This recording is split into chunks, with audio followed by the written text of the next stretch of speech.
نحمده ونصلي على رسوله الكريم. أما بعد فأعوذ بالله من الشيطان الرجيم. بسم الله الرحمن الرحيم.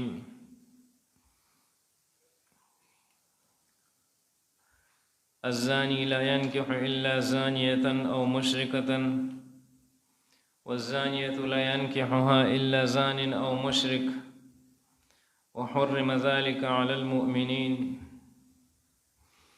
والذين يرمون المحصنات ثم لم يأتوا بأربعة شهداء فاجلدوهم 80 جلدة ولا تقبلوا لهم شهادة أبدا وأولئك هم الفاسقون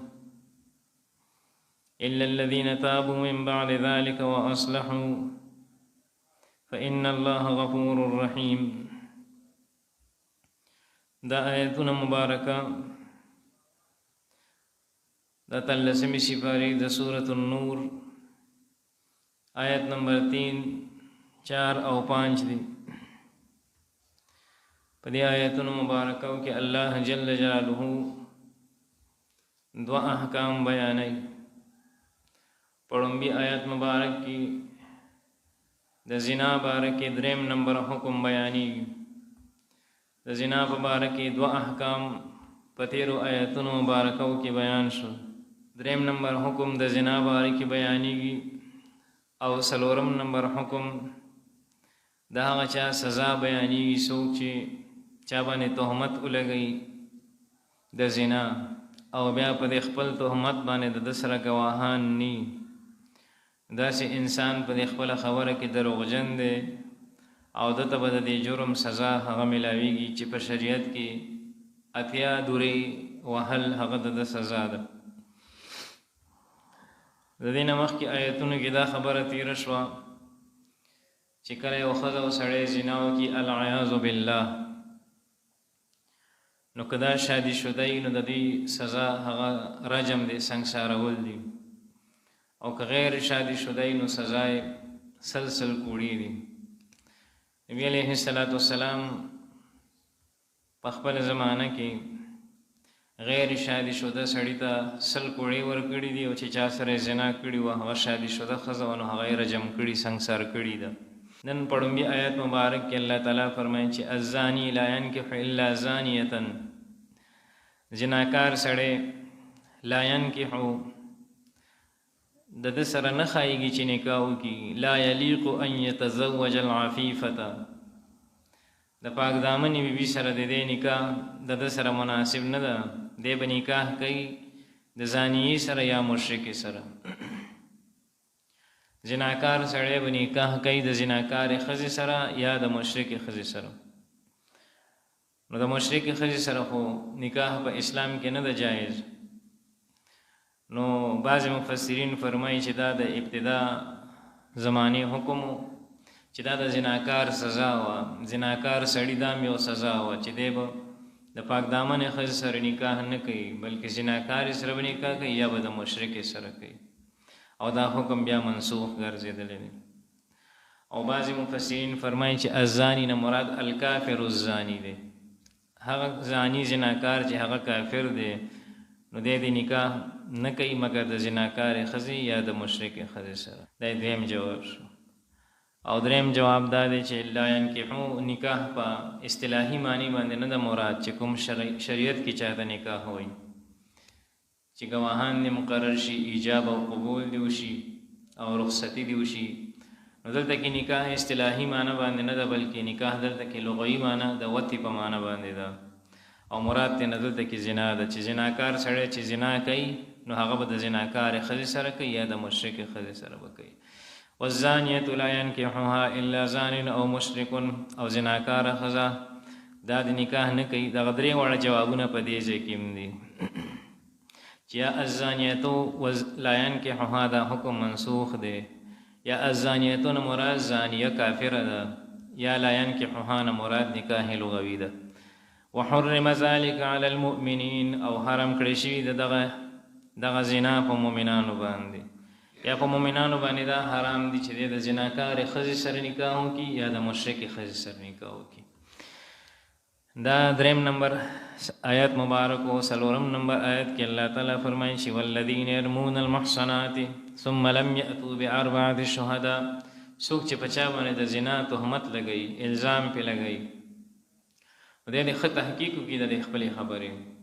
که دی چا باندې د زناکار الزام لګوي نو که د ده سره به د خپله خبره څلور ګواهاني بیا دی بری دی، او چې په چا باندې الزام ولګولو څلور ګواهانو ګواهي ورکړه نو په هغه کس باندې بیا د شریعت سزا نافظ کېږي چې هغه د غیر شادي شده دپاره کوړي دي او د شادي شده کس دپاره رجم سنګسارول دي.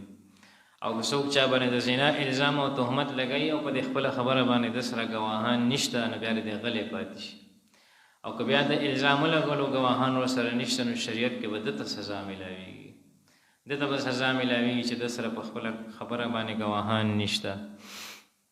الله پاک فرمایي چې والذین هغه کسان، بیان د حد قذف دی چې څوک په چا باندې تهمت لګوي دې ته قذف وایي، او د تهمت لګونکي سزا بیانېږي.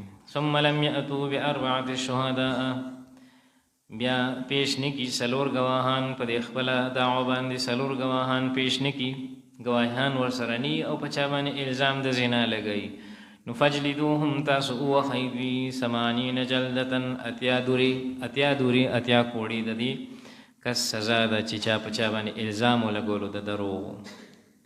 ولا تقبلوا لهم شهادة ابدا، ولا تقبلوا او تاسو مقبلوي د دوی دپاره شهادة ابدا، گواهی همیشه دپاره.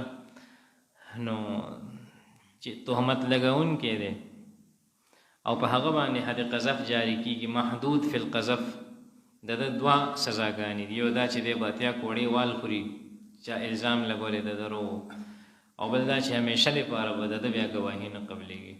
اسلام کې چې چاته د ګواهۍ کولو حق حاصل دی دغه انسان باندې همیشه دپاره د ګواهۍ پابندي ولګېده.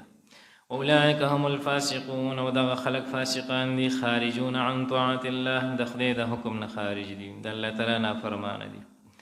الا الذين تابوا من بعد ذلك واصلحوا، دغه خلق فاسقان دي مگر هغه کسان چې چا توبه وایستله پس د دینه، واصلحوا اعمالهم، او د خپلو عملونو اصلاح یې وکړه. نو دا خلق فاسقان دي چې چا توبه وایسته نو الله به دا فسق معاف کړي. حد پې جاري شو، حد قذف، اتیا کوړي وخوړي لیکن توبه یې بیا هم نه ده ویستې نو دغه انسان بیا هم فاسق دی. او که حد پې جاري شو، د حد په جاري کېدلو سره د توبه مو ویسته نو الله تعالی به دته دا ګناه او دا فسق دا ورته الله تعالی معاف کړي.